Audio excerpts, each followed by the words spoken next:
Pak Julius, ada yang nanya ke saya di ya yang nonton tayangan ini gitu, nanya ke saya gitu. Kalau bicara reformasi polisi, apakah memang salah satu yang dimungkinkan adalah balik lagi ke militer?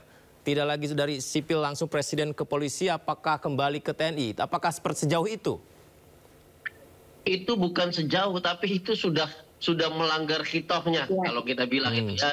Itu sudah justru melanggar mandat Polri sebagai aparat negara di bidang penegakan hukum, pelayanan masyarakat dan juga ketertiban umum yang bernuansa, berkostum, berjubah, dan harus berwatak sipil yang humanis. Jadi kalau kita mengembalikan Polri kepada militer, itu artinya kita telah merusak satu tatanan reformasi dengan judul yang paling besar adalah supremasi sipil. Salah satunya keamanan dalam negeri dipegang oleh Kepolisian Republik Indonesia. Itu yang tidak bisa diganggu gitu. Baik, lagi-lagi saya mencoba untuk mewakili masyarakat bertanya nih, mumpung ada narasumber saya ini. Bu Ida, izin Bu, ini ada yang bertanya begini Bu. Lantas kalau bicara soal lebih baik kepada tugas-tugas Polri supaya lebih baik, ada Kompolnas yang selalu memastikan kinerja Polri juga untuk terus diawasi. Nah pertanyaan yang juga ada disampaikan, Kompolnas ini bagaimana? Apakah cukup baik untuk terus menjalankan tugasnya? Bagaimana dengan adanya tanda kutip stempel begitu, bukan pengawas independen, hanya menjadi penyambung lidah saja dari polisi? Bagaimana menjawab kritikan itu, Bu? Ya, terima kasih. Sebelum saya menjawab, saya sepakat yang disampaikan oleh Mas Julius. Saya sepakat bahwa ini bukan peristiwa insidentil saja, kemudian digaungkan reformasi, tidak. Saya sepakat betul bahwa reformasi yang dilakukan Polri itu gradual, terjadwal, evaluasi, reformasi terus begitu. Apa yang kurang benahi terus. Jadi kalau dibentuk, mohon maaf, kalau ada tim yang tadi disampaikan Mas Julius, selesai tutup, terus mau ngapain lagi? Jadi saya sepakat institusional inilah yang dikerjakan. Saya pikir Mas Julius mungkin bisa menjadi bagian dari itu, karena mengkritisi ini tidak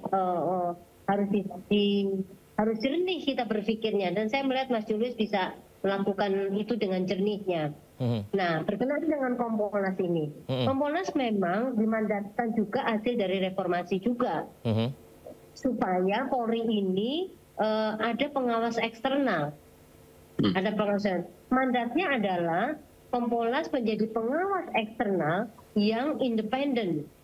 Kami selalu berproses ini, selalu memperbaiki diri untuk selalu bukan hanya menjadi corongnya Polri, no, tetapi kita akan terus berproses bagaimana menjewer Polri, bagaimana kemudian memperbaiki Polri, memberikan termasuk ini kami bisa memberikan saran pendapat, usulan kepada Presiden apa yang harus dilakukan Polri untuk kebijakan Polri ke depan. Dan itu adalah amanat dari undang-undang. Tugasnya amanat dari Perpres. Tugasnya ada dua kok. Tugas pokok kita itu satu, bagaimana mewujudkan Polri ini profesional dan independen. Yang kedua, mengusulkan calon Kapolri melalui Presiden. Nah, itu tugas pokok kita. Nah, pemenang kami juga, kami diberikan ruang untuk melakukan usulan kepada Presiden bagaimana kebijakannya Polri ke depan. Itu salah satunya, salah satu kewenangan kami. Jadi ayo mari kita awasi Polri ini, karena Polri ini miliknya masyarakat, miliknya negara. Ayo kita awasi, karena apa? Polri paling bersentuhan dengan masyarakat. Dan satu lagi, kalau Polri kemudian diperbaiki tapi criminal justice system itu tidak dilakukan perbaikan juga, jadi tidak bisa, harus satu tarikan nafas, beriringan ya, satu tarikan nafas. Ayo kita perbaiki. Kalau memang ada bolong-bolongnya, polisi kan punya kewenangan penegakan hukum. Mungkin di penegakan hukum, criminal justice system ini juga ditata. Terus terang ini di Kompolnas itu yang paling banyak laporannya, keluhan masyarakat berkenaan dengan penegakan hukum. Ayo kita tata ini, gitu loh. Dan saya sepakat juga struktur ditata lagi. Apakah sudah sekarang ini sudah betul dievaluasi? Jadi tidak bikin nol, kemudian ayo ditata. Enggak. Kalau kita 0, kita balik di 98 lagi.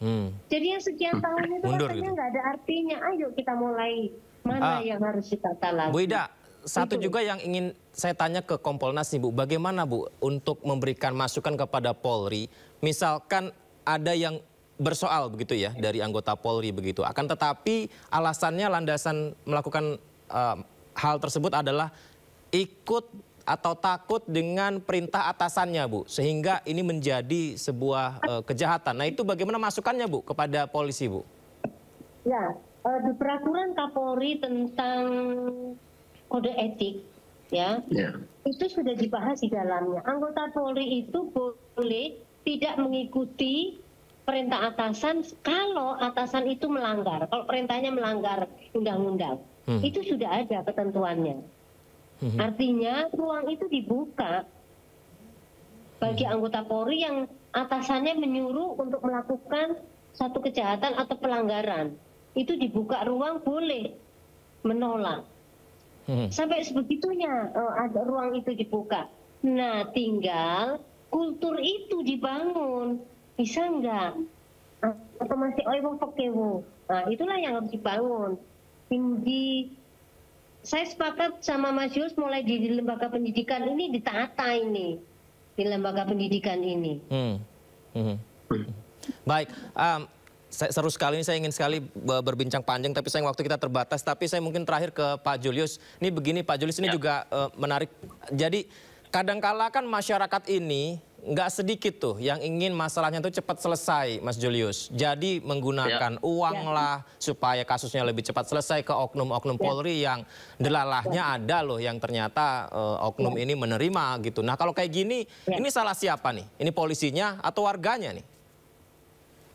Ini jelas salah keduanya ya. Pertama bahwa kondisi kesiapan Polri dengan kapasitas petugasnya, dengan fasilitas kantornya, dengan beban kinerjanya, dengan anggaran yang terbatasnya, itu harus diketahui oleh publik.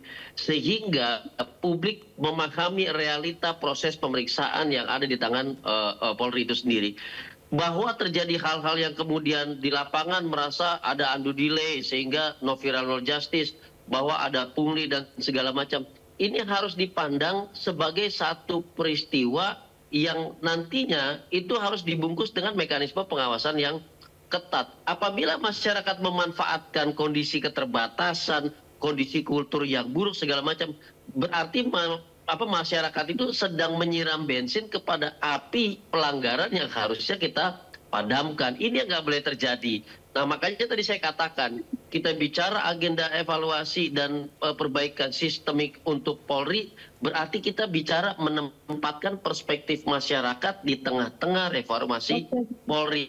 Agar masyarakat juga memahami situasi dan Polri juga mengerti apa yang menjadi ekspektasi masyarakat. Jadi bebannya itu sinergis. Tadi saya katakan seluruh lembaga negara yang constitutional based disebutkan dan hadir dasar hukumnya dalam konstitusi kita, Undang-Undang Dasar Negara Republik Indonesia tahun 45, maka dia menjadi bagian dari kebutuhan sehari-hari masyarakat. Maka tidak boleh melepaskan setiap agenda dan kinerjanya dari tangan masyarakat. Kuncinya di situ. Baik, Bu Ida ada tanggapan Bu mungkin? Saya sepakat semuanya bisa dikerjakan. Ayo kita, saya selalu menyampaikan kepada anggota bahwa, dan juga kalau ketemu dengan masyarakat, tokoh agama, ayo kritisi Polri. Karena ini polisimu, ayo diperbaiki bersama kita.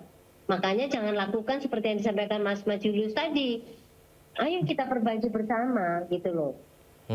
Baik. Masyarakat juga, karena teorinya itu kan yang harus diperbaiki adalah kalau kondisi sosial masyarakatnya, kemudian para penegaknya, instrumennya, ini harus tiga ini harus ditata bersama gitu. Baik. Baik, terima kasih banyak Bu Ida, terima kasih Pak Julius sudah berbagi bersama kami. Kita satu hal, semoga polisi jadi lebih baik lagi, lebih dekat lagi, lebih peka lagi kepada rakyatnya. Bu Ida, terima kasih sekali lagi. Pak Julius, selamat malam. Assalamualaikum. Waalaikumsalam.